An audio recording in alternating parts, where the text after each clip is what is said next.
When you have an idea, where do you go after? Once you have something, a business model canvas, where do you go next? When you have MVP, where do you go next?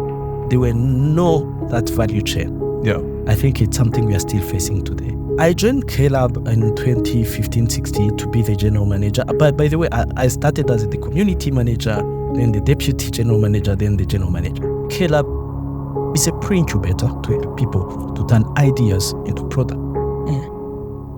That's it. The fact that kLab still exists is an accomplishment. How would you describe the Rwandan ecosystem now? What's your take on innovation driving policy? The policy has to make sure that innovation is growing.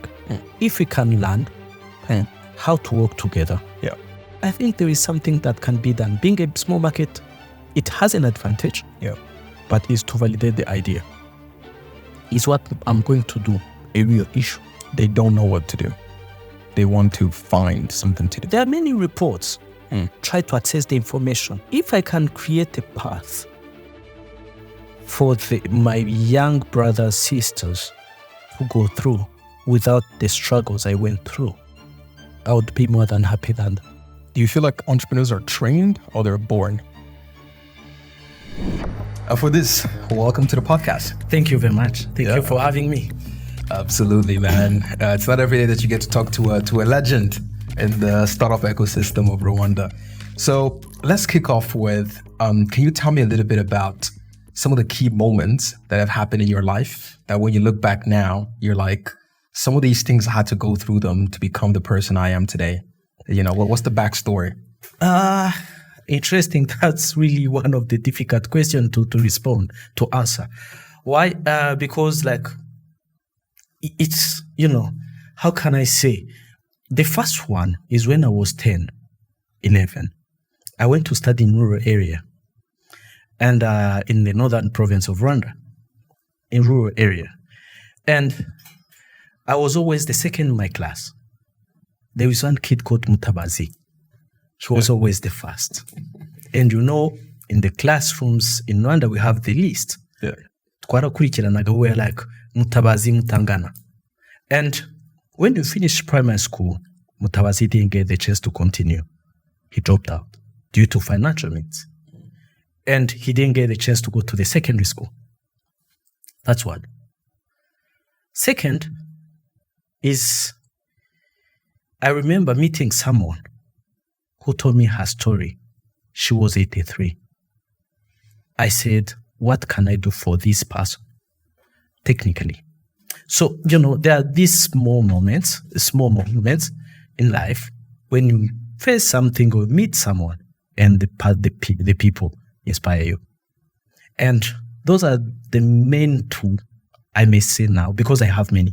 I have many. Because I have to say that everything I do, I have a story behind.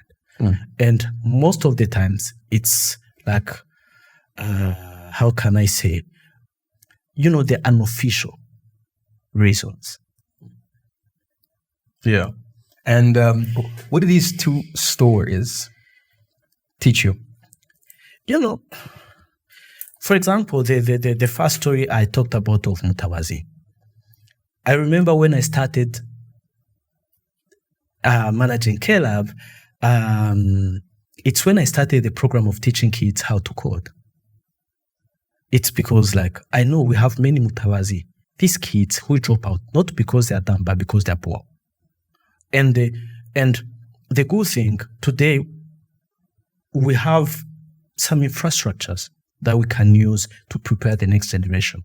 Imagine yourself if you are taught computer when you are 9 or 6, from 6, where would you be now? Probably build Google. Or something bigger. Yeah. So that's kind of the stories, that shaped us or shaped. I think everyone has a story. Yeah.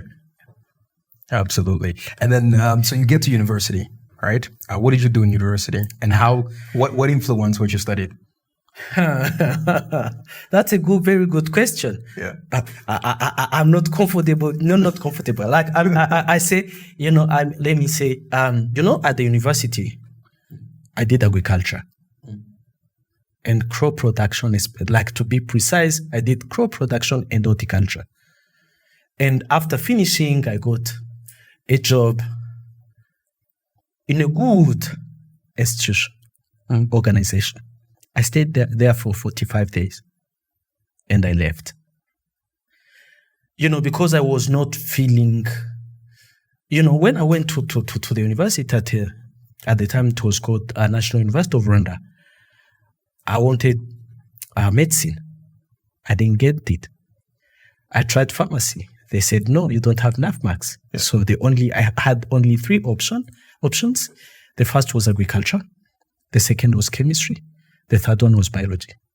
So I tried to find the one that were easy at that time. Yeah. Which was agriculture. Yeah. So that's how I ended up in agriculture. Well, why did you spend there 45 days? When you are young, you need something that motivates you to do everything every day. And, I was like, the full work, I was doing it in one day. And I said, what am I doing here? So I decided to leave. Yeah, you need a bigger challenge. Yes, I needed a big challenge. Yeah. Yeah. So how does agricultural graduate end up being the general manager of one of the first tech hubs in the country? I don't know. I don't know, I don't know how. Yeah. But one of the things I may say is that, I didn't, how can I say this? I wanted to be a medical doctor. I feel even today, one day, I will work in health sector. I don't know how, but one day. Why is that? Why such a strong passion for health? I don't know. Like, honestly, I don't know. But I wanted to help people. Yeah. One of the things I want is to help people. And it makes me happy. Not happy. It makes me satisfied. When I support or I help. So, and today, I went back to school. I'm at school. I'm a student. Yes, I have few 4 years in front of me, to finish. And but I think the thing is, why strong connections with medicine, I don't know, or health sector, I don't know. But I think I'm passionate about education. I'm passionate about the health sector because they are the ones that can be, something you can do and you see the changes. Yeah, interesting. So your first job, you quit your first job. What do you do after that? So I quit my first job. I started a startup and in health sector, which didn't go far. And what was the idea? It was like to provide information about health sector, like health information. It was a USSD. It was in 2011. And why did I create it? It's because I think an official reason is because I'm passionate about health sector and education, but it was also using the technology because, I don't remember the numbers exactly, but I think something 60% were having had the phones. I said to help people to access the information about health sector. Why did I go to that specific problem to provide information? It's because when we were at the university, we used to go to visit sick people. I remember meeting a mom with her kid. The kid were having cancer, but for the last for the 2 years, she was treating the kid with the medicine of malaria because she didn't know that the kid is having cancer. When you went to the hospital to, when you're a student to do some, charity activities, you take your food, and she told us the story. She said, I have been treating this kid with malaria because I thought she had malaria, but she really has cancer. So I said, how can we use these opportunities like the 60% or 70 or 80% mobile phone penetration to provide information. Yeah. So that's how I ended up with the idea. Yeah. And it didn't go far. Why? Because like there are many stuff challenges. Yeah. One, the SMS was expensive than Than it is now. than the normal one. Mm. And those people who can afford the expensive SMS have the capacity to access the information. That's true. The second, SMS is you are providing information about health sector. But SMS is limited on 160 characters. And you are providing care. No. 3, we have people who don't know how to read. So how do you build a business model? And after I learned that I had, there are many challenges I didn't expect. Yeah. And after I started few initiatives, I ended up in 2015, 16, managing kLab. And to support entrepreneurs, because myself, I was still like trying to find something to do. Yeah. And did you ever do anything in the agricultural sector since that was your background? Not yet. Yeah. Not yet. But not yet. Yeah. Why is it not the first thing you wanted to work on? Let's say the second thing. Let's say after that one, you could say, okay, I have background in agriculture. What can I do here? I don't know. But again, I think the reason is because like it's not my first, when like my first love, if I may say, it's not my first love. My first love is education. My first love is health sector. Mm. So I think it's for that reason. Yeah. But who knows? Yeah. Probably the future thing I'm doing would be in agriculture. Yeah. It's a big problem. There's a lot of opportunity there. I know, yeah. So when you're building this first, let's call it a startup, right? Your first health tech startup. How was the ecosystem then? Did you have any other people working on similar things or other things that you could bounce off ideas with and be friends with? No, it was not easy. It was not easy. One, to access the real information, the access to data, which is still an issue everywhere. True. Access to data has been a big challenge. Second, I think the ignorance of the policies. Sometimes, who owns the data you are collecting? Yeah. So those are the few things that were the main challenges and the challenges. And I think now you can see there are some startups doing almost the same thing and they're succeeding. So it means sometimes, the product we develop, they are not ready for the market, or the market is not ready for the product. But I think now we have infrastructure, we have everything. We have almost everything. I think now it's a better time than, because now we have made like most of the infrastructure. The way of accessing information, the ways of accessing information have expanded. Exactly. Yeah. And now people have AI to help. We used to use YouTube only and Google sometimes. Yeah. But you are not sure about the information. Yeah. and everything you get. Yeah. But now I think the main challenge were like, one, the support from the ecosystem. The support were like, how can I say, it was really like kind of starting. Yeah. One. Second, no continuation. Like when you have an idea, where do you go after? Once you have something that like you have let's say a business model canvas, where do you go next? When you have MVP, where do you go next? There were no that value chain. Yeah. I think it's something we are still facing today. Yeah. How do we create a value chain? Where when someone has an idea can go through to build something that can grow, expand, and have an exit or something. Yeah. Well, what were the other tech startups then? Were there any other people that you were, let's say, in the same cohort with back then? Who were some of these entrepreneurs?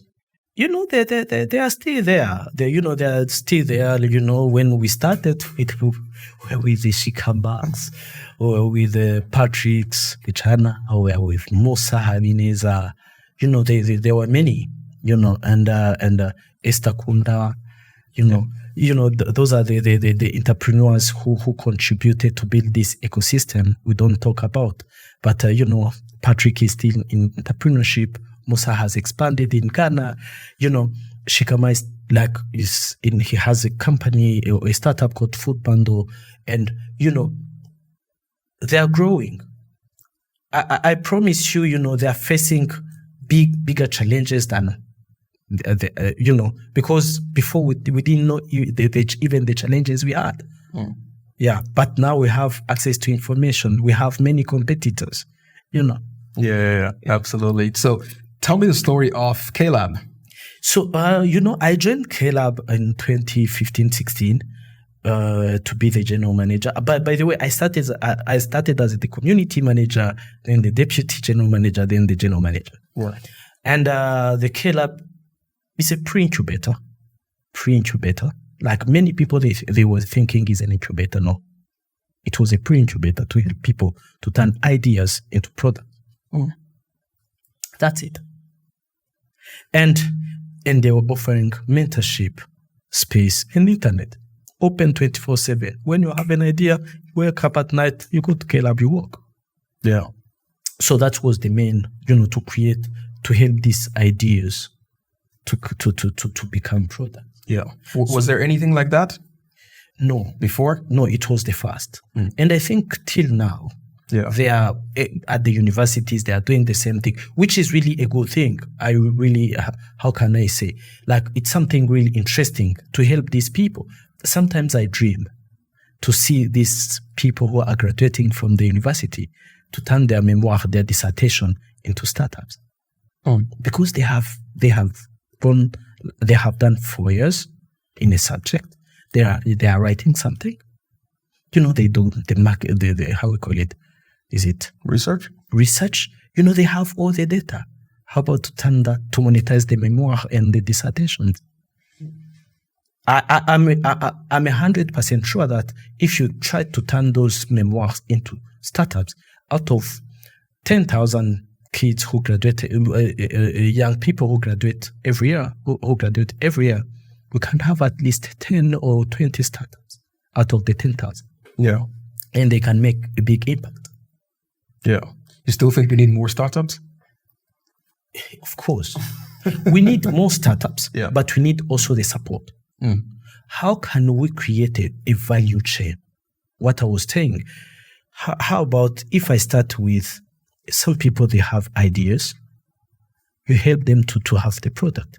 From the product, you go when the product is ready for the market. And the first people to inject the first ticket, and to grow beyond. I think it's possible. We've seen that. We've seen this. Yeah, we've seen this with some companies. Yeah, absolutely. I think there's still a lot of work to be done there. Yeah. So you start as a community manager in kLab, and then you become the general manager. How did your role significantly change? What were you doing as a community manager? How did that change when you became a general manager? When you are a community manager, you are more of operations. And when you become the general manager, it's more of strategic and operations are the same, overseeing the strategy and the operations. Yeah. So I think everything changes. You are no longer in operations, you're more in strategies and overseeing the operations. Oh. So that's the difference. You are more strategic. Yeah. And And what was your what would you say was your biggest accomplishment that you were the most proud of as a general manager? The fact that kLab still exists is an accomplishment. manage to have this kind of, whatever social, whatever impactful to last is really a big challenge, because you are dealing with helping people. I think that one. The second one is the program of equipping people with the right skills, the training programs, because you cannot build anything without the right talent. So I believe that one of the, whatever we did, the program of teaching kids how to code, training the startups, doing different capacity building programs where you equip with someone with something that will help the whole life. I think it's one of the most biggest thing for. Yeah. Yeah. I mean, it sounds like at kLab you had found your second love after health tech, teaching people, building companies. Yes, I think, helping people and teach, education. One of the things I really, till now, I believe, is that you cannot build the strongest, or a sustainable, a successful startup without the right talent. So I believe we have to train them early and be updated. Yeah. To be, in French they say même longueur d'onde, and, at the same level as the international ones. Yeah. So what did you leave? It's because I had another, bigger opportunity to join Digital Africa, which is it was launched in 2018 to support entrepreneurs. And just to give you a small summary about Digital Africa, we focus on 3 pillars. The first one is more of capacity building, where we have the programs like Talent for Startup. Talent for Startup, we identified what the skills gap in different startups. So we provided scholarship working with the DEPs. DEPs say they are digital education platforms. And they're helping to train people, then place them. For example, with the first pilot we did last year, we were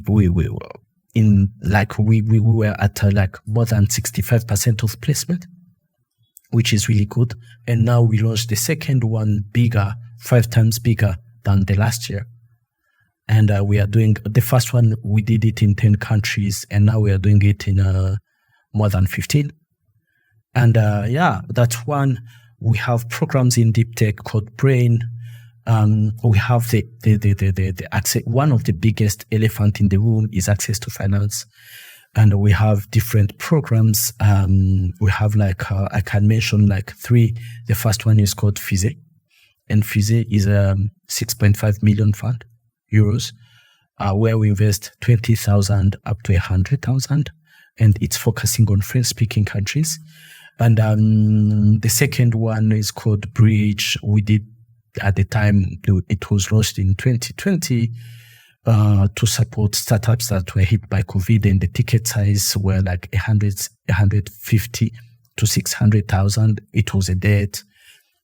And we have a community we do with BPI, of course, where it's a community of investors where they present the startups, and you give the ticket size. It's the ticket size of 1 to 10 million. They are more of the growth stage. Yeah. So that's why I left to say, to leave the small thing to go to the continental and to have more impact, because I have been an entrepreneur. I've been working with entrepreneur in Rwanda. How about we do it continentally? Yeah. Sounds great. How would you say, now that you're working with startups that all over Africa now, how would you describe the Rwandan ecosystem now? How can I say? Rwandan tech ecosystem is growing, but we are how can I say? We are still behind. Not behind us behind. No, we are we have a map. The best way to say, we have been from the top to somewhere, but we have a long way to go. We have really a long way to go. To explain this, when we started, like when the other, the different initiatives started, we didn't have all the players together. Let me give you an example. To create a strong ecosystem, you need to have the policies. You need to have the academia. You have to have this solid private sector. You need to have the right investors. You need to have the DFIs aligned with what you are doing. In 2011, it was not the case. But 2015, and after we had like kind of Carnegie Mellon coming in, AAU coming in, producing talents, kLab producing talents. And we have some investors, even local investors, who are interested to start investing in startups. This is the way, but we still have a long way to go. Because, as you know, the tech is changing every day. We need to learn and relearn so that we be at the top with others. Yeah. And what do you think on the topic about policies and the innovation, let's say, ecosystem, right? It's a very interesting topic there because some people say innovation should drive policy. So, for example, I think I had a conversation with Muhire where he talked about his first startup, all right, Mergims, which was a fintech. And when he was building it, when he came from Canada, came here, wanted to build it. And then he went to the Central Bank and said, "Do you have a sandbox?" And they were like, "What is a sandbox?" And basically he started triggering in them to start now saying, "Oh, some people need this thing, which is called a sandbox. Let's research it and find a way to implement it," right?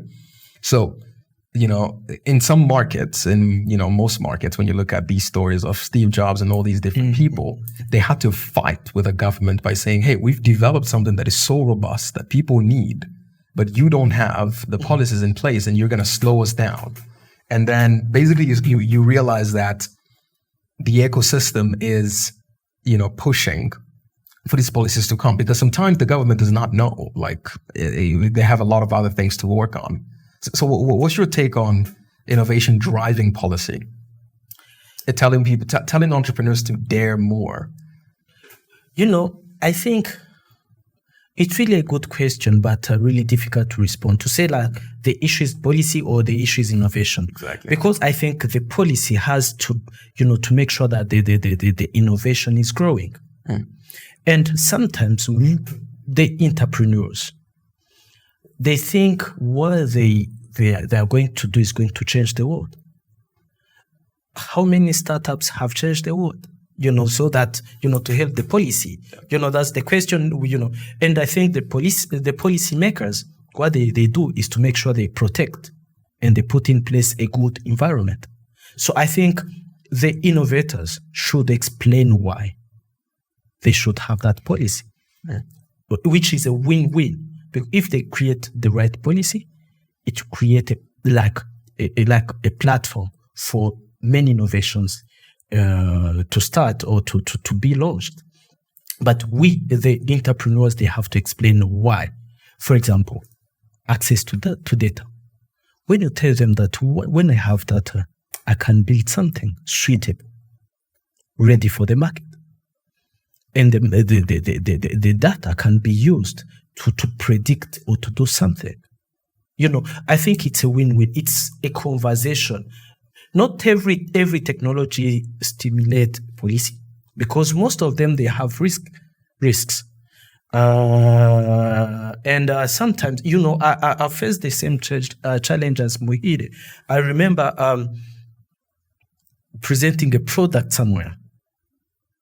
And the guy looked at me and he said, "Wa mwana we, ufite igitekerezo cyiza, ariko atari nawe tubiha abazungu gusa."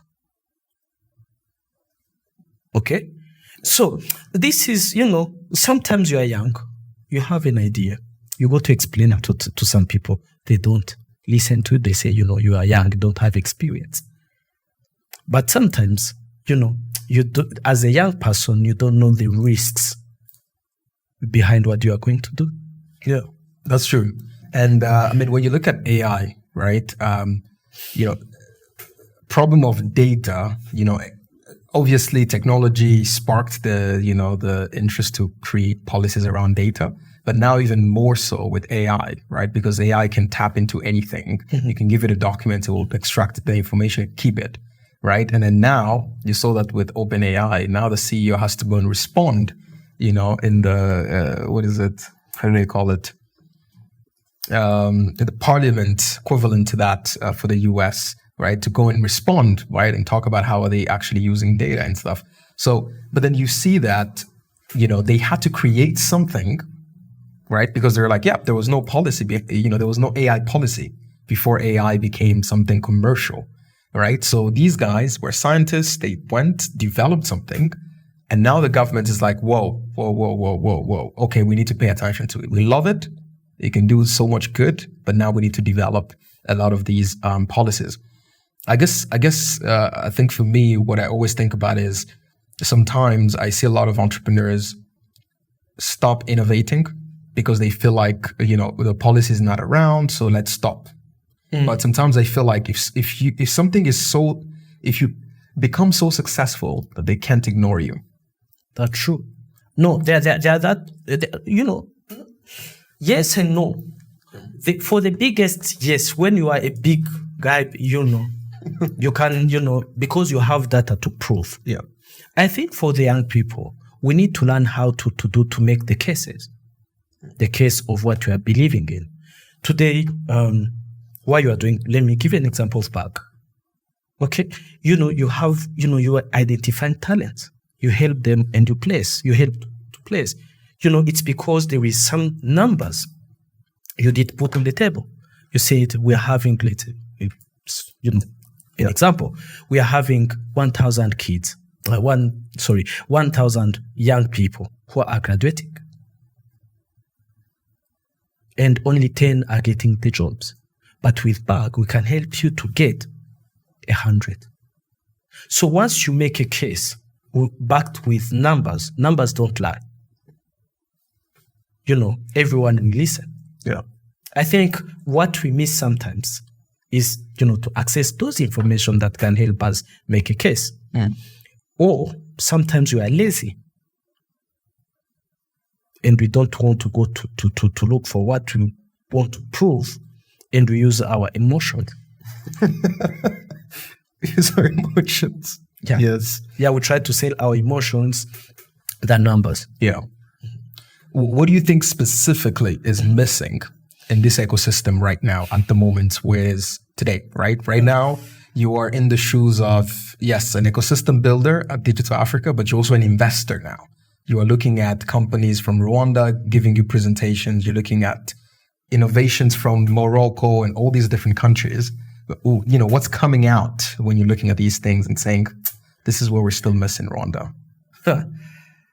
I don't know, but they think, one, I'll repeat, this is we don't have the, how can I say, the value chain of entrepreneurship from the idea to help you to make sure that you are, you leave this stage when you have the right information or whatever you need to go to the next. Once you have a product, what does it take to make sure you bring it to the market? That we miss that value chain. Sometimes we do the same thing. Yeah. And that's one. Second, challenge. I don't know. Is it Pan-African? We want to work alone. Like, we are the best solo entrepreneurs. You are the CEO, the CTO, the marketing, the developer. You are everything. So that's the second challenge. The third, yes, of course, access to data. information to help you to do whatever you want to do. Yeah. The fourth one is access to finance. And the last and big is the right talents in the team. Because this is my personal opinion and very debatable. I believe and think that most of the times the investors invest in people than the product. It's debatable. But I agree though. So I agree. Yeah. In the early days, there's nothing else that you can trust other than the actual entrepreneur. Will you make it? You see? So I think, those are the main challenges. I think we are somewhere, but we still have a long way to go. Yeah. How do we create the value chain and make sure on each step you have the right, how can I say, the materials, if I can call it the materials, to make sure that you are solid enough to go to the next step. Yeah. Yeah. I mean, it's been a couple of years now that you, let's say, left the ecosystem building hat, in Rwanda, right? Now you are looking at more of a Pan-African one. If you were to come back, what would you do differently today? If you were to rebuild this ecosystem and say, okay, let's fix some of these issues that I've identified, how would you do it step by step? I don't know. Well, step by step. That's a good one. Where would you start? As I said again, if I can put in place the value chain, I make sure that if Yusuf has an idea in education, that he have everything he needs before building even the product. That one. What are the programs can I take from other countries or other organizations to customize it and give it to Yusuf so that he moves from to prove the idea. How can I say it? Validate the idea. Then from there to go to product. What Yusuf needs. Then I make sure that I equip. Because once you have this, one of the things, it's really like a normal example. To build something solid, you need a solid foundation. And once you don't have the solid foundation, one day you will be hit with something. Yeah. Do you feel like entrepreneurs are trained or they're born? It's a combination. If you are it's something you are born with, and you are not trained, you cannot go anywhere. Do you think so? Yes. Everything must be, how can I say, everyone cannot be an entrepreneur. That's one of the things. Because there are some people who are born to be like the helper, if I may say. And when you're an entrepreneur, you need to be trained. For example, let me give you an example. Today, there are entrepreneurs who are really, really good, who have good ideas, who have even the tractions, but they are not trained when it comes to character. It's an example. You give an investment instead of putting the funds in what they are supposed to do. They buy cars and houses and, they enjoy life. If you're an entrepreneur, you are not trained how you manage the investment, how you work or you manage people, you will face something. You cannot go far. Yeah. We have many entrepreneurs, really like what we call born entrepreneurs, but who are not far, because there are some trainings they missed. Very interesting. One could say Steve Jobs didn't go to school or any training. And he built Apple. How many Steve Jobs do we have? How many, many people, they give an example of Bill Gates left school, dropped out, Steve Jobs dropped out, but there are 2 out of 1 million. So they're not everyone. So, they're not everyone. Yeah. And I think one of the things as an entrepreneur, you need discipline. You need to be trained to learn every day and unlearn. Learn and unlearn. 3, we need to be flexible to hear the feedbacks of others. Yep. Because sometimes the entrepreneurs are big-headed. They want their ideas. They know my idea is my idea. So no one can change it. Yeah. So we need to learn and unlearn. We need to have discipline, character, to have the right processes. No one taught us about the processes. And once you have you learn that when you are validating the idea, you learn that when you are developing the product, we didn't learn that. So we need to be trained on a daily basis to see what the computer can do for us, what people can do for us. And remember, when you start growing, the target, everything is around money. And you forget the human in you. This is when you see some of the people, they have a good startup with a toxic environment. With gold handcuffs. Gold handcuffs, why? Because, they are paid well, but they don't want to leave, but they are, they are dying inside. And the other thing I think needed, I don't know if it's needed or not, but I think we need something mental support for CEOs and C-levels. Because they go through a lot. They have sleepless night. I think they need that support also. Yeah. That's true. I want to go back to something you talked about a little bit around Rwandan startups doing the same things. I think I definitely agree with that.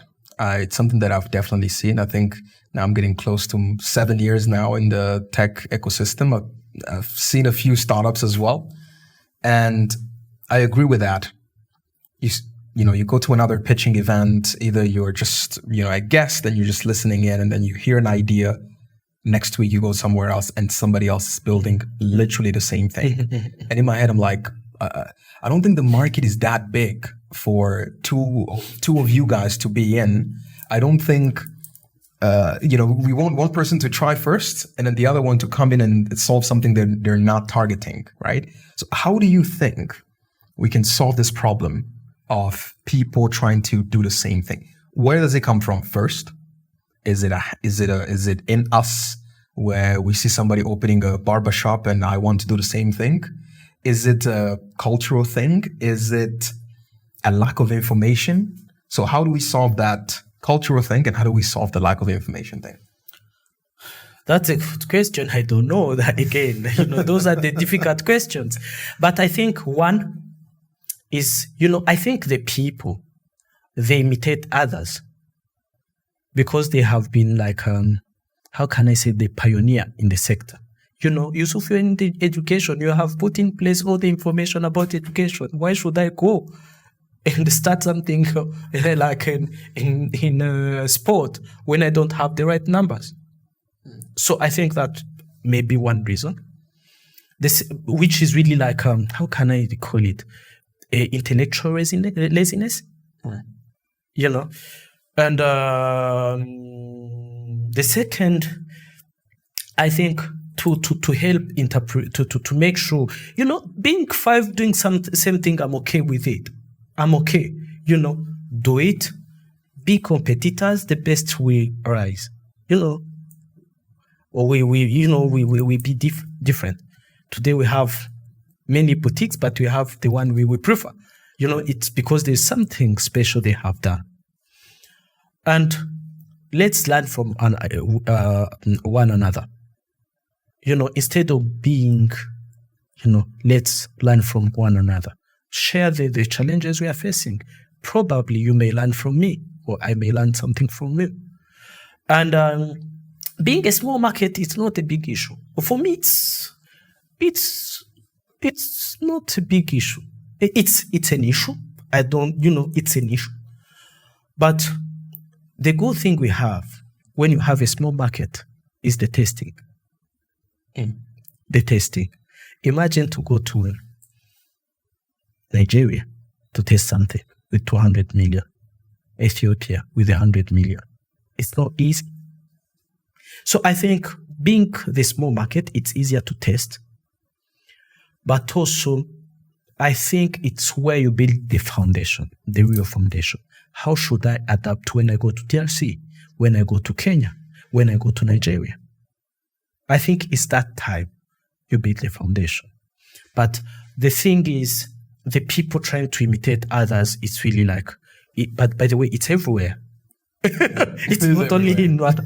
So it's everywhere. And I think if we can learn how to work together, support each other, I think there is something that can be done. Being a small market, it has an advantage, but it has also a disadvantage. Because if someone started in a bigger market, you're out.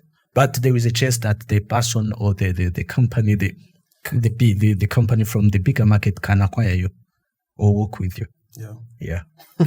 It depends the ambition of the entrepreneurs, because there are some entrepreneurs who build stuff just to build. They want to see it grow.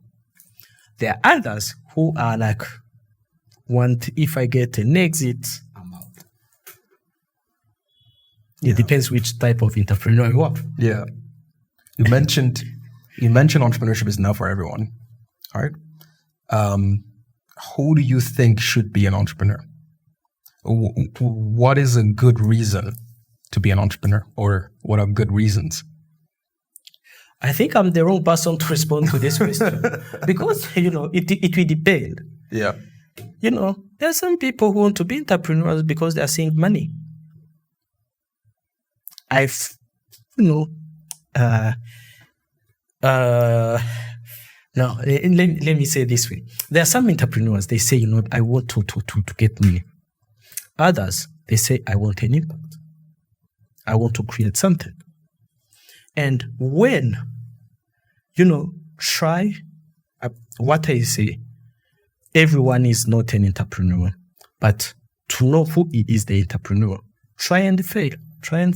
If you say that you are not an entrepreneur to continue to fight, leave it. Go to support others. Yeah. And I remember when I was managing kLab, there are some founders who came to me. They said, these things are not for me. I need a job. If you get someone, recommend me. What they did, they tried. They saw that it's not mine. Yeah. So the best way is to try. Once it doesn't work, you say, let me change. But the thing again, the entrepreneurs, they have this tenacity. They try a lot. The issue or the big challenge is to know when to stop. How do you know when to stop? I don't know. You stopped your startup. The first one. Yeah, when every the door is closed. Every door is closed, so you don't have anywhere to go. The doors and the windows are closed. So you break it. You break the window. You try. If it doesn't work, you say, it says no, it cannot work. Yeah. Yeah. Very interesting. I think again, you're preaching to the choir. I think that's also another thing, like knowing when to stop. Yeah. Also having another conversation with a friend, and we're like, how do you know that it's working enough for you to continue? Right? Because sometimes it might not be working because, entrepreneurs have wishful thinking. This is your baby. You created it. Exactly. Peer pressure. Your friends are going to see you as a failure. Your other founder friends, they're going to be like, oh, you were giving up too early. Why are you doing that? Keep pushing. Then you're like, when do you know that it's like, hey, let me just... I think sometimes when it starts to touch other life, like, we have many lives. So how can I say not many lives? How can I say this? We have emotional life. We have the health. We have, the physical life. We have financial life. We have these different lives. When you see your entrepreneurial journey is like killing other lives you have, I think it's time to start thinking. When it starts touching your finances, you see, financially you're having some troubles. Your health is, I think it's time to start thinking about yourself. Say, is this the right thing? Some of the people, they may live the entrepreneurial journey, because you start in the sector which is inexisting. For example, which an example can I give? There are some sectors, I'm afraid to mention the sector. Because, if you start with that sector, you don't have anything.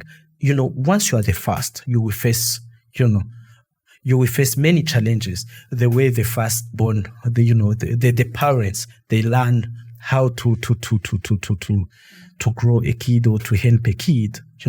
They learn from the first kid, the firstborn. For the second, they have a small experience. Yeah, it's the same for entrepreneurship. What policy do you think we could benefit from in Rwanda as entrepreneurs at the moment? I don't. Again, there are many. There are many. The startup is not only one policy. Yeah, there are many. It can be that. It can be Startup Act. It can be, different. Do you think the Startup Act is going to make a big change? Let me use the example of Tunisia. It was a learning journey. Now I think they are working on second kind of version of Startup Act. I think it's, as the entrepreneurs, they test, they keep what is working and they reject what is not working. The same thing. I think the Startup Act, they have many interesting points. And when it's like approved, if I may say, we will see what is working, what is not working. And I think it will be after, there will be time to adapt and customize. Yeah. I think it's definitely better than nothing. Exactly. No, it's really something that will change many things. It will change many, many, many things. Yeah. Many things. What is the thing that is part of that you're most excited about? Start with taxes. These incentives. It will push you to do more. Yeah. For example, one of the challenges were no one taught us about taxes when we started. As an entrepreneur, I think it's something when you're in validation or product development, you should know. Yeah. Taxes, how to build a team. How to put in place processes. I remember talking with one entrepreneur, one entrepreneur. I said, what are the processes you have in your startup? And I found out that the person has been in business for a few years, but there is no processes. Because when the investors come, they ask for those things to make sure that it's something really organized. How do you keep track of everything? HR, operations, payments, leaves,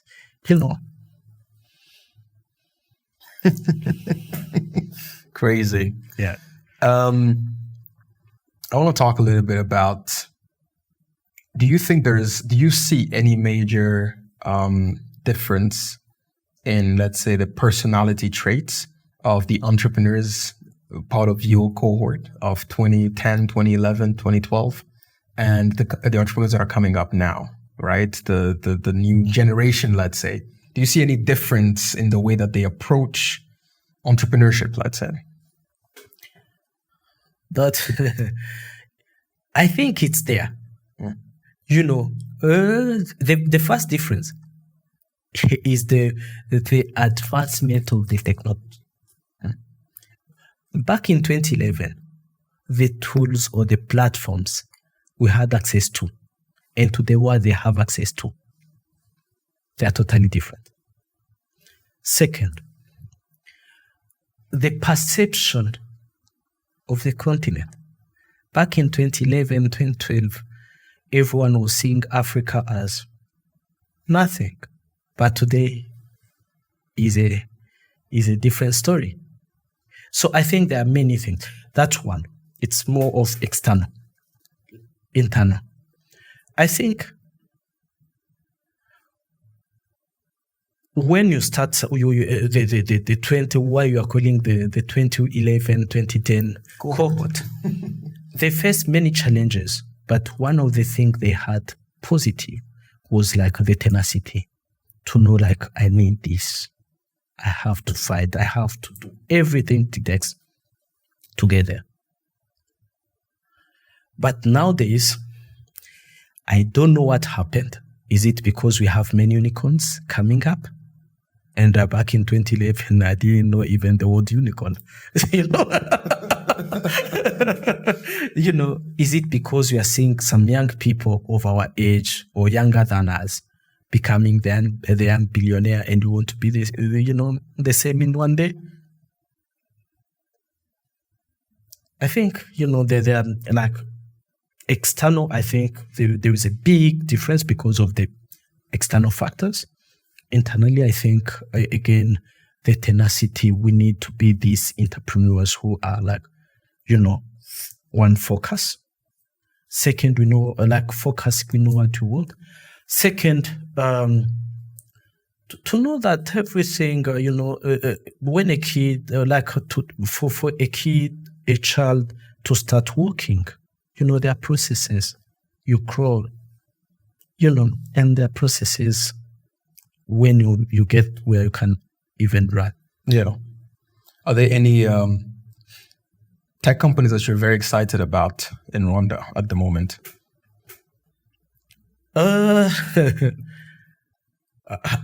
How about I respond this way? Yeah. I'm excited about everything I'm seeing. Why? Because, everyone is facing something, and something bigger. Sometimes coming from outside. Imagine, you see an example of Vuba, and there is Uber Eat. The fact of having the pressure of seeing Uber Eat doing many things. I think it's something I'm excited about because, Albert, the co-founder of Vuba, must learn from them. How can I be bigger than them?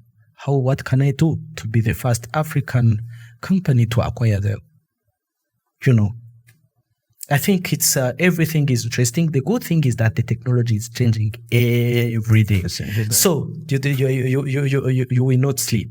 You won't sleep because the pressure is really it's real. Yeah.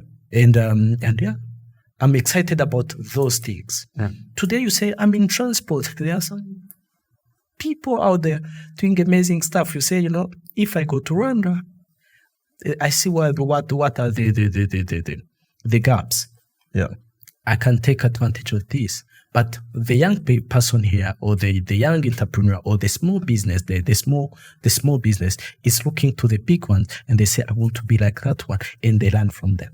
Yeah. So everything is really exciting, and it depends how you see the thing.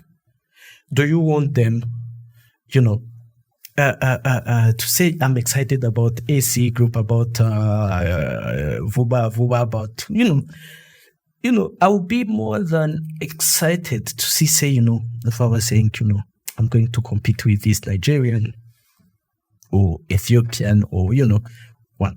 Or why not? Starting from here, you go there, you become the lead on the market. Yeah. Yeah.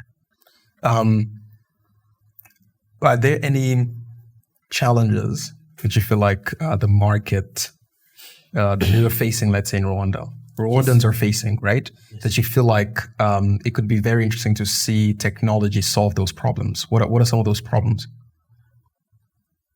I think technology, the latest technologies can solve many issues, can solve many problems. And agriculture, health sector, education can change, can solve a lot of stuff. By the way, not only that there, because we are used to B2C, B2G, B2C, B2B, B2B, B2C, no B2B2C, but sometimes we forget the B2G, because we have some entrepreneurs, they have the solution for the government. I think everywhere where technology can be, the thing that can make life easy and more profitable and sustainable, I think, there is a room. There's a room there. So it depends how you see it. There is something I'm learning these days. To look differently, be flexible, and accept to learn and adapt. Yeah. If the entrepreneurs can do that, you learn, you adapt. Yeah. Think about 20-year-old Aphrodice today, sitting in kLab, just graduated university, says, I want to do some good for my community. I want to solve problems in my community. I want to become an entrepreneur, right? What would be a piece of advice for that person on how to start, where to start, and who to start with? Great. First one, as I said, is to validate the idea. Is what I'm going to do a real issue? They don't know what to do. They want to find something to do. There are many reports. So they start by reading reports? Not only reports. When I say report, I say information. Try to access the information. To see if you say, you see some people are complaining, for example, about something. Start there to say, why these people are saying, I always get late at work because of transport. Why are they late? You can start from there. Others are saying, technology is changing everything. You tap into an opportunity. Before WhatsApp came, SMS was enough. But the guys tapped into the existing of many people with smartphones. And now we are using it. It's an opportunity. So try to look for when I say report, I mean information. Yeah. Try to read, to learn something. And from those information you get, you can get some ideas. And if you are sectorial, if you're interested in agriculture, because of a passion, because of something, because of a personal experience, go for it and read about the sector. For example, because, I have not yet seen any sector where everyone is satisfied. And when we go to agriculture, everyone is crying, is saying, not only worldwide, to say, this is the challenge, and try to see if you can find the solution.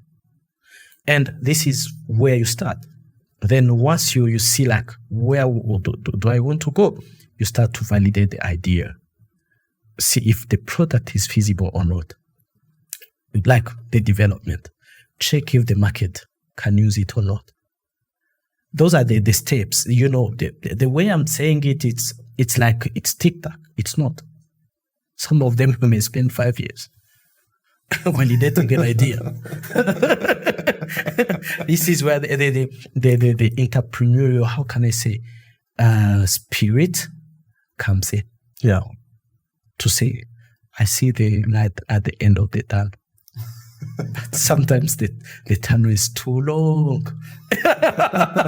For others, it's too, too small. Yeah. Yeah. Early on, you mentioned that you went back to school. What are you studying? Man, this topic is really like, I'm trying to do my doctorate, but I don't know if I will finish it. Yeah. Ask me after 4 years. About what? It's in business. To try to predict some stuff in business. Interesting. Yeah. So you did a master's and now you're doing a PhD now. Man, it's another story. Why? I don't know. Because I'm trying to see if I can learn something new. Life is about learning. You learn every day. I'm trying to learn from the best. Yeah. Why not in health, since it's your first love?